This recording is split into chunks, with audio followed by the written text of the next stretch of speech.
Wala talagang forever. Kahit na anong gawin mo kapag hindi na nag-workout ang relationship, it's about time na mag-decide kayo kung itutuloy nyo pa ba or hindi na. Pero sa kaso nila Catherine Bernardo at Daniel Padilla, eto na nga, confirmed na, as in 100% confirmed na, naglabas na ng statements ang dalawang panig, no? First, si Catherine Bernardo and then si Daniel Padilla. Kaya, this is the right time for me na pagbigyan yung request nyo kung ano ang aking reaction about sa hiwalayan nila Catherine and Daniel Padilla. Sana wag humantong sa ganitong sitwasyon.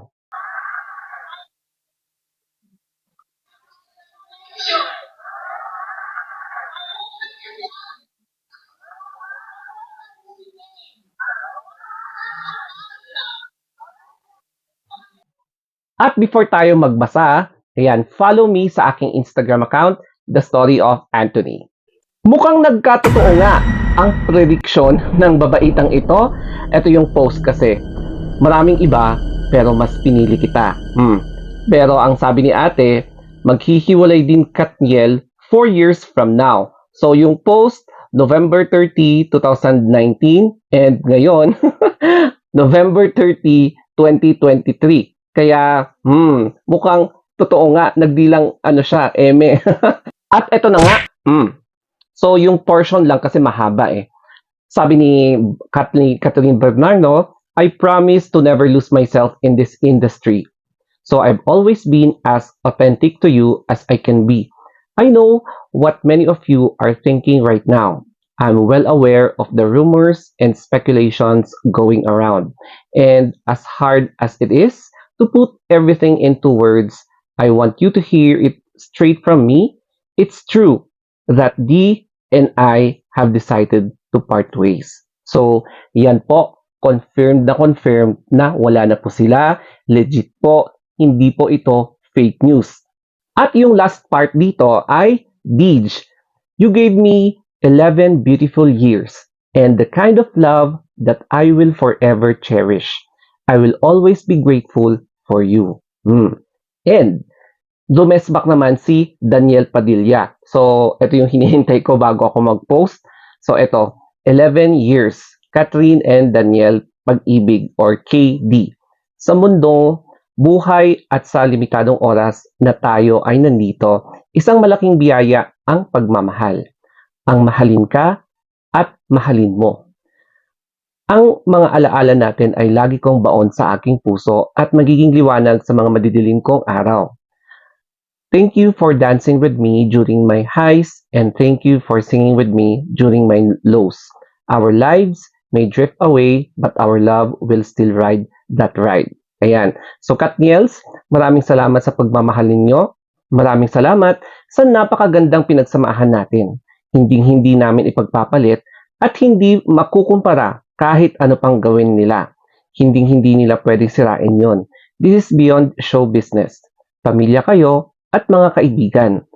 Magiging mahirap pero kailangan natin yakapin ang kinabukasan. I pray for us to grow and heal. Bal, ang pagmamahal ko sa iyo ay walang hanggan at walang katapusan.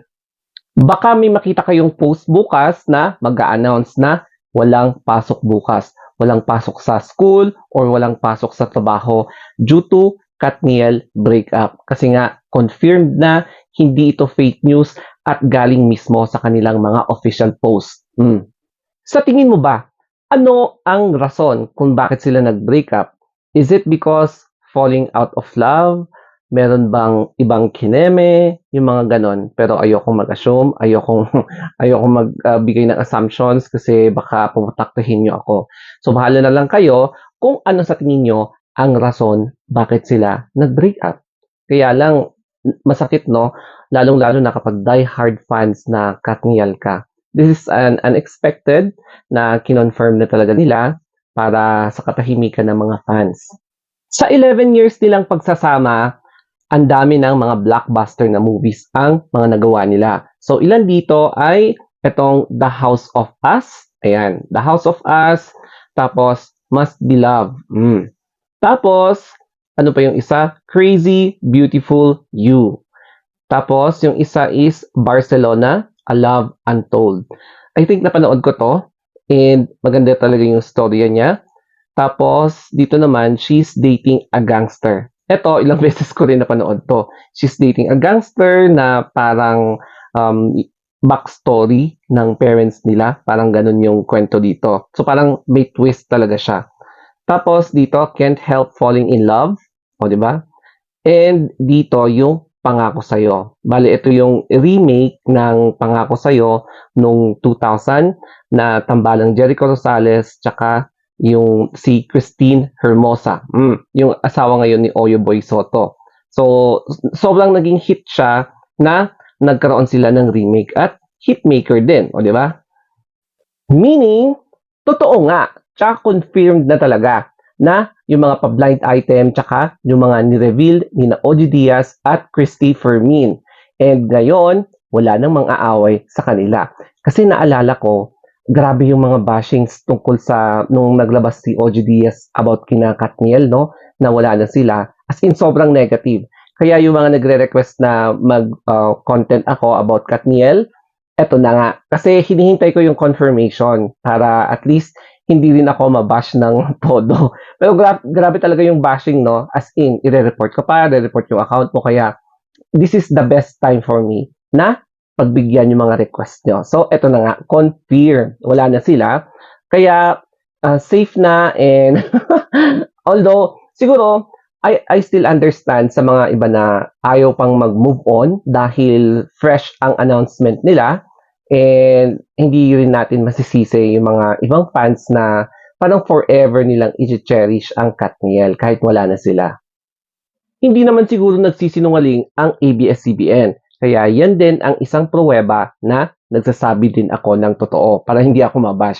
So this is really the best time for me na mag-react at pagbigyan yung mga request nyo na mag-react about sa Katniel issue. At eto na nga yun. And syempre, nagdagdag pa ako ng more information para naman makabuluhan itong vlog ko at hindi masayang ang mga oras nyo. Okay? Sana may natutunan kayo dito sa vlog na to and laging tandaan, minsan lang tayo mabuhay dito sa mundo. Kaya enjoy the most of it, lahat ng mga opportunities na dumarating sa buhay natin. Kasi walang forever. Kaya habang may opportunity, then go. Kung pagdating naman sa destiny, kung para sa'yo, edi lucky ka kasi para sa'yo nga talaga. Pero kapag hindi para sa'yo, katulad ng corona, mukhang may other doors pa for you na magkakaroon ka pa ng mas magandang opportunity.